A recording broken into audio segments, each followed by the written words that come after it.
नमस्कार।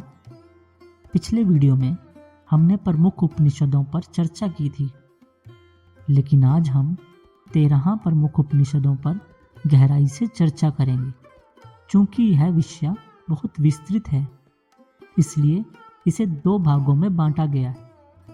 आज के इस एपिसोड में हम पहले 6 प्रमुख उपनिषदों पर चर्चा करेंगे।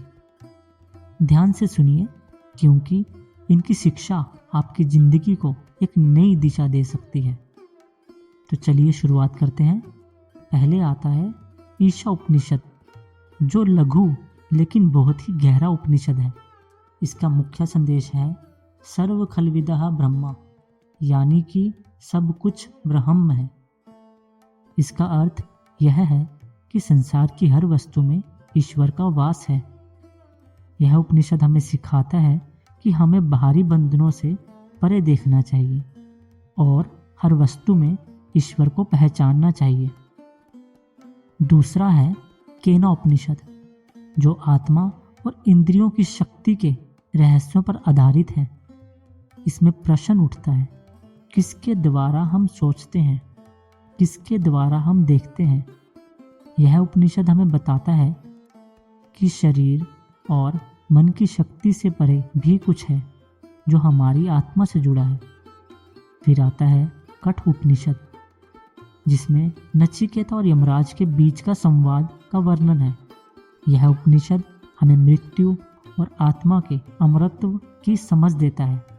नचिकेता के धैर्य और यमराज से मिले ज्ञान के माध्यम से यह सिखाया गया है कि मृत्यु के बाद भी आत्मा अजर और अमर रहती है। फिर आता है प्रश्न उपनिषद।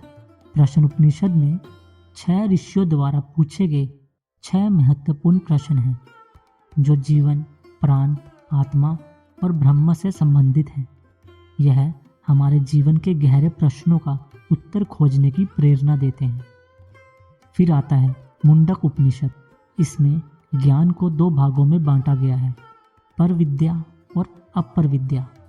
पर विद्या वह है जो हमें मोक्ष की ओर ले जाती है, जबकि अपर विद्या सांसारिक ज्ञान से जुड़ी है। इसका मुख्य उद्देश्य आत्मज्ञान की ओर हमारा मार्गदर्शन करना है। फिर आता है मांडुक्य उपनिषद।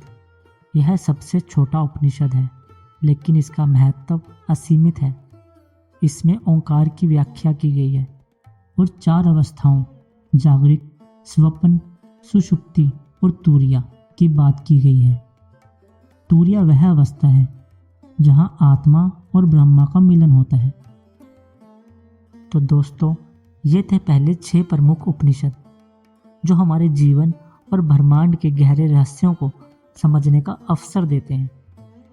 अगर आपको यह एपिसोड पसंद आया हो तो अगले एपिसोड के लिए जुड़े रहें, जहां हम बाकी के 7 उपनिषदों पर चर्चा करेंगे। तब तक के लिए हमारे चैनल को सब्सक्राइब करें और इस ज्ञान को शेयर करना ना भूलें। धन्यवाद।